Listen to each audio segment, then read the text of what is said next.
ನಮಸ್ತೆ friends, welcome to lady special. ಬನ್ನಿ, ಇವತ್ತು ನಾವು ಗರಿಗರಿಯಾದ ದೋಸೆ ಜೊತೆಗೆ ಆಲೂಗಡ್ಡೆ ಪಲ್ಯನ ತುಂಬ ಸಿಂಪಲಾಗಿ ಯಾವ ರೀತಿ ಮಾಡ್ಬೋದು ಅಂತ ಹೇಳ್ಕೊಡ್ತಾ ಇದ್ದೀನಿ. ತುಂಬ ಸಿಂಪಲಾಗಿ 5 ನಿಮಿಷದಲ್ಲೇ ಮಾಡ್ಕೋಬೋದು ಫ್ರೆಂಡ್ಸ್. ಇದು ಮೊದಲನೇದಾಗಿ ಒಂದು ಬಾಣಲೆಗೆ ಎಣ್ಣೆನ ಹಾಕ್ಕೊಳ್ತಾ ಇದ್ದೀನಿ. ಎಣ್ಣೆ ಕಾದ್ಮೇಲೆ ಒಗ್ಗರಣೆಗೆ ಸ್ವಲ್ಪ ಸಾಸಿವೆ, ಜೀರಿಗೆ ಮತ್ತು ಕಡಲೆಬೇಳೆಯನ್ನು ಹಾಕ್ಕೊಳ್ತಾ ಇದ್ದೀನಿ. ಇದು ಸ್ವಲ್ಪ ರೋಸ್ಟ್ ಆದಮೇಲೆ ಕರಿಬೇವನ್ನು ಸ್ವಲ್ಪ ಹಾಕ್ಕೊತಾ ಇದ್ದೀವಿ. ನೆಕ್ಸ್ಟ್ ಇದಕ್ಕೆ ಇದೆಲ್ಲ ರೋಸ್ಟ್ ಆದಮೇಲೆ ನಾವು ಇಲ್ಲಿ ಹಸಿಮೆಣಸಿನ್ಕಾಯಿನ ಕಟ್ ಮಾಡಿ ಇಟ್ಕೊಂಡಿದ್ವಲ್ಲ ಅದನ್ನ ಹಾಕ್ಕೊಳ್ತಾ ಇದ್ದೀನಿ. ಅದು ಹಾಕ್ಕೊಂಡು ಚೆನ್ನಾಗಿ ಬಡ್ಸ್ಕೋಬೇಕಾಗತ್ತೆ. ನೆಕ್ಸ್ಟ್ ನಾನು ಇಲ್ಲಿ ಈರುಳ್ಳಿನ ಉದ್ದುದ್ದಾಗಿ ಕಟ್ ಮಾಡ್ಕೊಂಡು ಇಟ್ಕೊಂಡಿದ್ದೀನಿ, ಅದನ್ನು ಸಹಿತ ಇಲ್ಲಿ ಆ್ಯಡ್ ಮಾಡ್ಕೊತಾ ಇದ್ದೀನಿ. ಇದನ್ನು ಆ್ಯಡ್ ಮಾಡ್ಕೊಂಬಿಟ್ಟು ಇದಕ್ಕೆ ಸ್ವಲ್ಪ ರುಚಿಗೆ ತಕ್ಕಷ್ಟು ಉಪ್ಪನ್ನು ಸೇರಿಸ್ತಾ ಇದ್ದೀನಿ.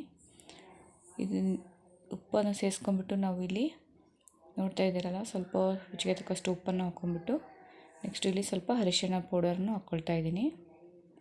ಅರಿಶಿನ ಪೌಡರು ನಿಮಗೆ ಆಪ್ಷನಲ್ ಫ್ರೆಂಡ್ಸ್, ಬೇಕು ಅಂದರೆ ಹಾಕ್ಕೋಬೋದು, ಬೇಡ ಅಂದರೆ ಸ್ಕಿಪ್ ಮಾಡ್ಬೋದು. ನೆಕ್ಸ್ಟ್ ಹಾಕ್ಕೊಂಬಿಟ್ಟು ಚೆನ್ನಾಗಿ ಬಾಡಿಸ್ಕೊಳ್ಳೋಣ. ನೆಕ್ಸ್ಟು ನಾನಿಲ್ಲಿ ಆಲೂಗಡ್ಡೆನ ಕಟ್ ಮಾಡಿಬಿಟ್ಟು ಬೇಯಿಸ್ಕೊಂಡು ಸ್ವಲ್ಪ ಸ್ಮ್ಯಾಶ್ ಮಾಡಿ ಇಟ್ಕೊಂಡಿದ್ದೀನಿ. ನಿಮಗೆ ಎಷ್ಟು ಸೈಜಲ್ಲಿ ಬೇಕಾಗುತ್ತೆ ಅಷ್ಟು ಸೈಜಲ್ಲಿ ಸ್ಮ್ಯಾಶ್ ಮಾಡಿ ಇಟ್ಕೊಳ್ಳಿ. ಇದು ಕಟ್ ಮಾಡಿ ಹಾಕ್ಕೊಳ್ಳೋಕ್ಕಿಂತ ಸ್ಮ್ಯಾಶ್ ಮಾಡಿದ್ರೆ ಚೆನ್ನಾಗಿರುತ್ತೆ. ದೋಸೆ ಜೊತೆಗೆ ಮತ್ತು ಚಪಾತಿ ಜೊತೆಗೆ ಚೆನ್ನಾಗಾಗುತ್ತೆ. ಹಾಕ್ಬಿಟ್ಟು ನೋಡ್ತಾ ಇದ್ದಲ್ಲ, ತುಂಬ ಸಿಂಪಲಾಗಿ ಮಾಡ್ಕೊತಾ ಇದ್ದೀನಿ. ನೋಡಿರಲ್ಲ, ಇವಾಗ ಆಲೂಗಡ್ಡೆನ ನೀಟಾಗಿ ಮಸಾಲೆಗೆ ನೀಟಾಗಿ ಮಿಕ್ಸ್ ಮಾಡ್ಕೋಬೇಕು ಫ್ರೆಂಡ್ಸ್.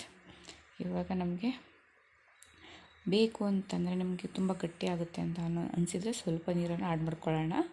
ದೋಸೆಗಾಗಿರೋದ್ರಿಂದ ಸ್ವಲ್ಪ ಗಟ್ಟಿ ಇದ್ರೇ ಚೆನ್ನಾಗಿರುತ್ತೆ. ತುಂಬ ನೀರಾದರೆ ಅಷ್ಟು ಟೇಸ್ಟ್ ಚೆನ್ನಾಗಿ ಅನಿಸಲ್ಲ ಫ್ರೆಂಡ್ಸ್. ನೋಡಿ, ಸ್ವಲ್ಪನೇ ನೀರು ಹಾಕ್ಕೊಂಡ್ಬಿಟ್ಟು ನೀಟಾಗಿ ಮಿಕ್ಸ್ ಮಾಡ್ಕೊಂಬಿಟ್ರೆ ನಮಗೆ ಆಲೂಗಡ್ಡೆ ಪಲ್ಯ ರೆಡಿ ಆಯಿತು. Thank you for watching. Please ಒಂದು ಲೈಕ್ ಮಾಡಿ, ಶೇರ್ ಮಾಡಿ, ಕಮೆಂಟ್